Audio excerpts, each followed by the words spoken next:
Assalamualaikum warahmatullahi wabarakatuh. Alhamdulillah, Allahumma salli ala nabiyil hashimi Muhammadin wa ala alihi wasallim taslima. Kawan-kawan yang saya hormati,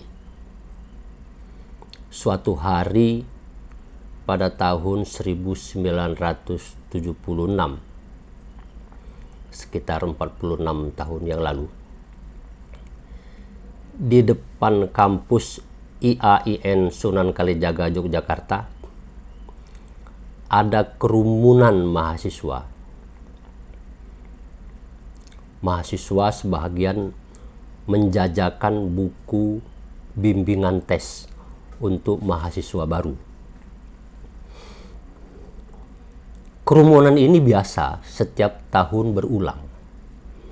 Jadi orang-orang yang lalu lalang di depan kampus, terlebih lagi masyarakat kampus, baik itu dosen, pegawai, apalagi mahasiswa, tahu betul ini kegiatan rutin.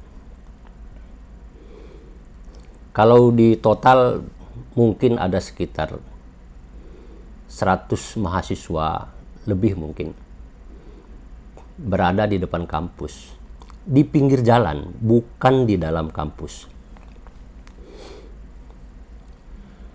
Agak hiruk pikuk karena setiap kali ada orang datang, terutama calon-calon mahasiswa, disamperin, didatengin, disambut untuk lalu kemudian dibimbing.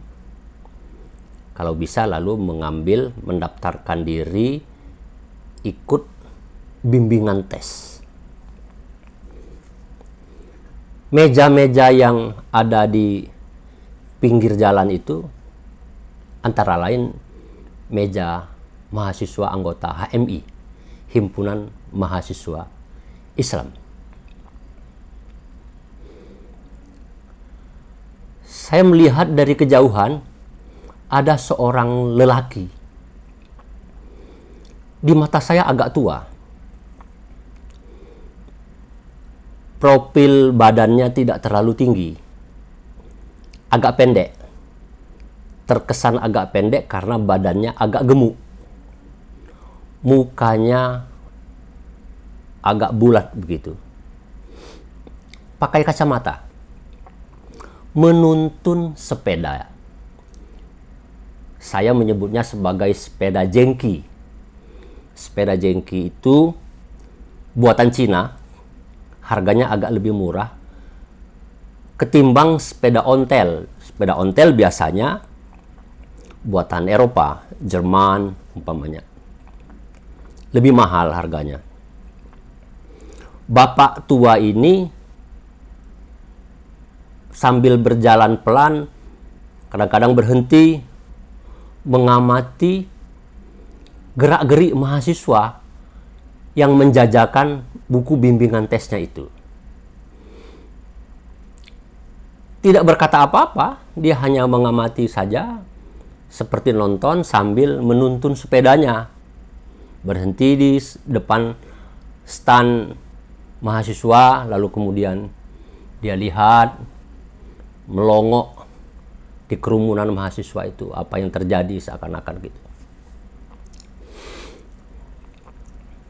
Kawan-kawan sekalian, orang tua ini setelah saya datangi adalah Profesor Haji Lapran Pane. Semua orang kenal. Apalagi sekarang, dia adalah pahlawan nasional. Pak Lapran Pane ini adalah pendiri HMI, organisasi mahasiswa tertua di Indonesia dan terbesar, baik dalam artian jumlah mahasiswanya, jumlah anggotanya, maupun jumlah kiprahnya. Jadi antara Lapran Pane dan HMI itu dua nama besar yang pada hari ini sudah terbuktikan oleh sejarah. Lapran Pane begitu dikenal. Demikian juga HMI sangat dikenal oleh kalangan masyarakat.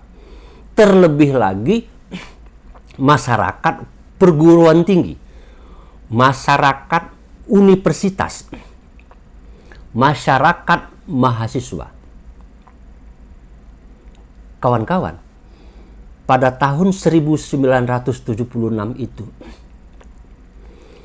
tidak satu pun mahasiswa, termasuk di dalamnya mahasiswa anggota HMI, yang menyapa, menegur Profesor Lapran Pane. Dan ketika saya datang, lalu saya sapa, "Assalamualaikum, Pak." "Waalaikumsalam," jawabnya. Saya lalu ingin memperkenalkan sosok Lapran Pane ini kepada mahasiswa yang ada di tempat itu. Tetapi dia menghindar. Nggak usah. Nggak apa-apa, katanya. Seperti tidak ada rasa kesal, tidak senang, atau semacam itulah terhadap tidak ada perlakuan terhadap kehadiran dia, kehadiran Pak Lapran Pane di tempat itu. Padahal beliau ini adalah pendiri HMI, terkenal, sangat dikenal, dan juga sangat dihormati. Oh, rupanya orang seterkenal, sehebat Profesor Lapran Pane itu saya temukan tidak dikenal ketika di lapangan, di dunia nyata, dalam kehidupan sehari-hari, bahkan oleh anggota HMI sendiri. Jadi, anggota HMI itu mengenal Lapran Pane dari mana? Bagaimana?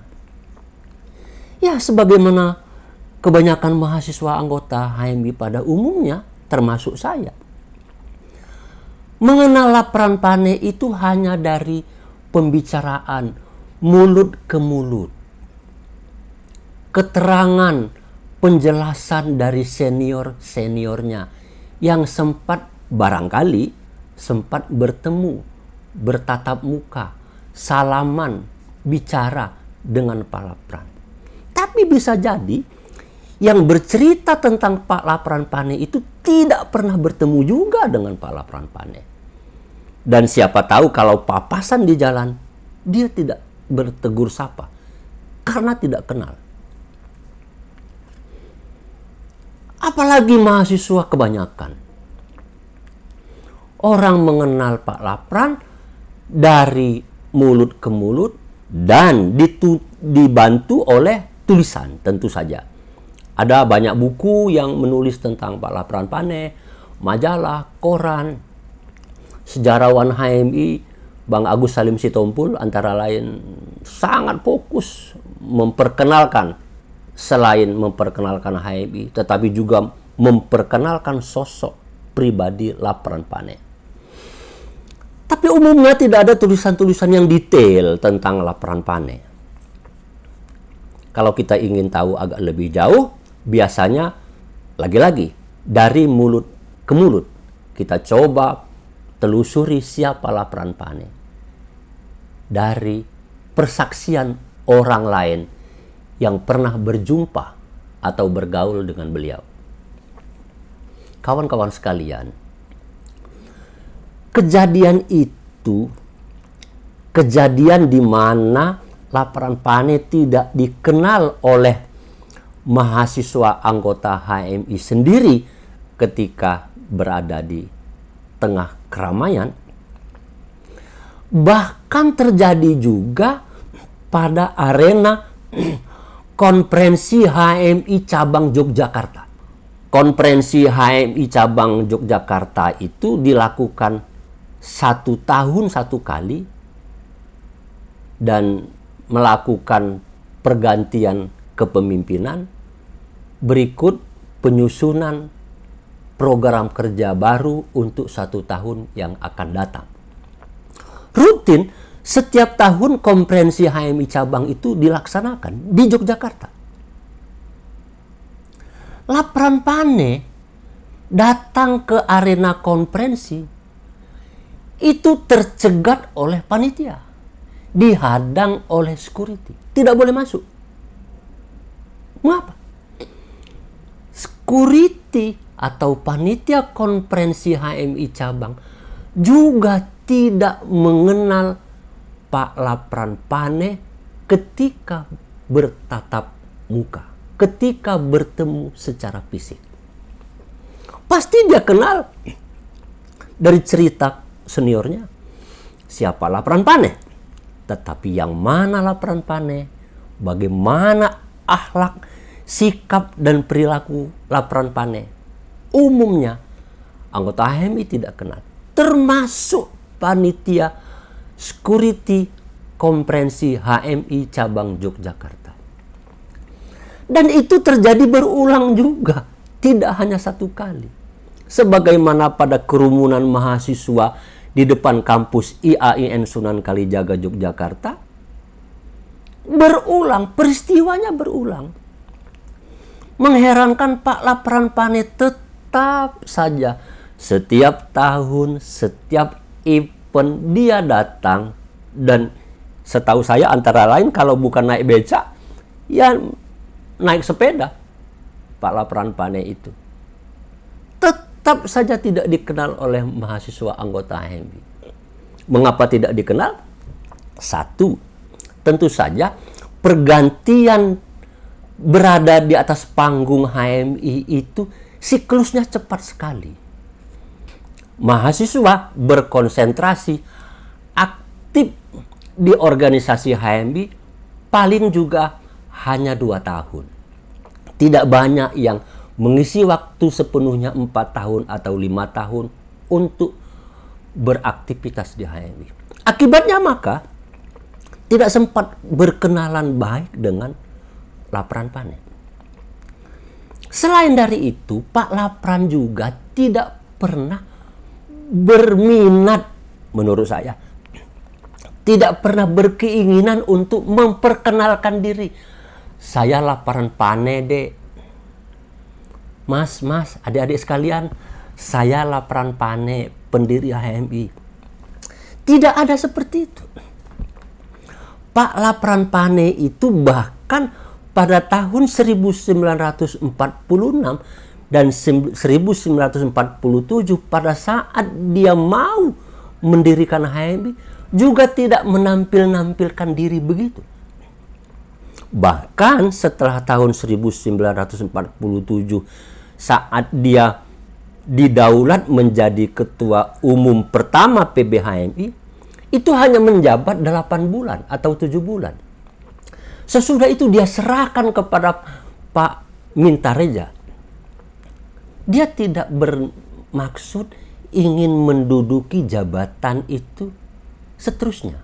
Biasanya orang-orang kalau pendiri organisasi, apalagi organisasi penting itu, pertama kali dia menjadi ketuanya, dan lalu kalau bisa seumur hidup ya dia terus menjadi ketuanya. Umumnya begitu. Pak Lapran tidak begitu. Kawan-kawan sekalian, Pak Lapran Pane yang sangat terkenal tetapi justru tidak dikenal di lapangan anggota HMI sendiri. Kalau di Yogyakarta saja Pak Lapran Pane tidak dikenal oleh mahasiswa anggota HMI secara empirik di lapangan, gimana lagi Pak Lapran Pane untuk dikenal pada kalangan mahasiswa anggota HMI di universitas-universitas yang lain di luar Yogyakarta. Untuk diketahui, Pak Lapran Pane tinggalnya di Yogyakarta, ya. Sejak dulu berada di Yogyakarta, aktivitasnya di Yogyakarta, menjadi dosen di Yogyakarta, selalu Yogyakarta. Identik Lapran Pane itu dengan Yogyakarta. Lah kawan-kawan lain yang di luar Yogyakarta bagaimana? Bandung, Surabaya, Jakarta, Semarang, apalagi Sumatera. Medan juga jangan-jangan tidak banyak yang kenal dengan laporan panen secara langsung. Terjadi pada HMI secara nasional itu diindikasikan pada setiap kali kongres HMI. Kongres itu adalah pertemuan besar nasional HMI se-Indonesia untuk berkumpul melakukan penggantian kepemimpinan dan sekaligus juga menyusun program kerja baru. Dan itu berlangsung juga di kongres di mana Pak Lapran Pane datang tidak bisa masuk ke arena kongres karena tidak dikenal. Panitianya tidak kenal. Tentu saja setelah beberapa waktu lalu ada yang kenal atau pengurusnya yang lebih senior melihat gitu kan ya, maka dipersilakan Pak Lapran Pane masuk ke arena kongres atau ke arena konferensi. Tentu saja ketika beliau masuk lalu semua orang berdiri menyatakan hormatnya kepada Pak Lapran. Kemudian bisik sana bisik sini, oh itu Pak Lapran ya, oh itu yang namanya Pak Lapran. Itu yang terjadi dengan sosok Pak Lapran Pane. Berlangsung bertahun-tahun seumur hidup Pak Lapran sampai dengan dia meninggal. Sangat terkenal, tetapi tidak dikenal di kalangan HMI sendiri secara langsung. Pak Lapran tidak protes, Pak Lapran tidak merasa kecewa, bahkan dia pernah mengatakan, saya senang dengan keadaan seperti ini. Kalau mereka kenal sama saya, berarti jumlah anggota HMI itu sedikit. Berarti anggota HMI itu yang itu saja. Kalau anggota HMI tidak kenal sama saya, alhamdulillah, bersyukur. Itu berarti anggota HMI itu banyak sekali. Dan anggota HMI itu berganti dari waktu ke waktu cepat sekali sebagai sebuah siklus yang kencang perputarannya. Inilah kawan-kawan sekalian sebuah testimoni pengalaman saya mengenal sosok Profesor Haji Lapran Pane. Pak Lapran sepertinya sebagaimana orang Jawa pada umumnya. Pak Lapran itu sudah menjadi orang Jawa, pikir saya. Tidak tergambar dia orang Batak. Orangnya santun, lemah lembut, bicaranya pelan, teratur, terkesan sedikit terputus-putus kalau dia berbicara. Tidak sebagaimana halnya orang kawan-kawan kita yang dari utara yang lain yang kalau berbicara menggebu-gebu. Jadi ini sosok Pak Lapran sangat tampil menyenangkan, bersahabat, meskipun dia tidak terhitung ramah, sedikit agak kaku, tapi tidak terkesan dia angkuh, tidak terkesan dia mempunyai kepribadian yang menonjol. Sayalah orangnya, saya harus disorot kamera seperti itu. Tidak sama sekali berada pada diri Pak Lapran Pane. Mudah-mudahan cerita singkat saya mengenai Pak Lapran Pane yang sempat saya kenal pada waktu masih menjadi mahasiswa di Yogyakarta sejak tahun 1976 sampai kurang lebih sekitar 10 tahun. Selamat kepada kawan-kawan HMI. Bersyukur dan ikhlas. Yakinlah usaha sampai apabila Anda bersyukur dan ikhlas kepada Allah Subhanahu wa taala. Terima kasih. Wassalamualaikum warahmatullahi wabarakatuh.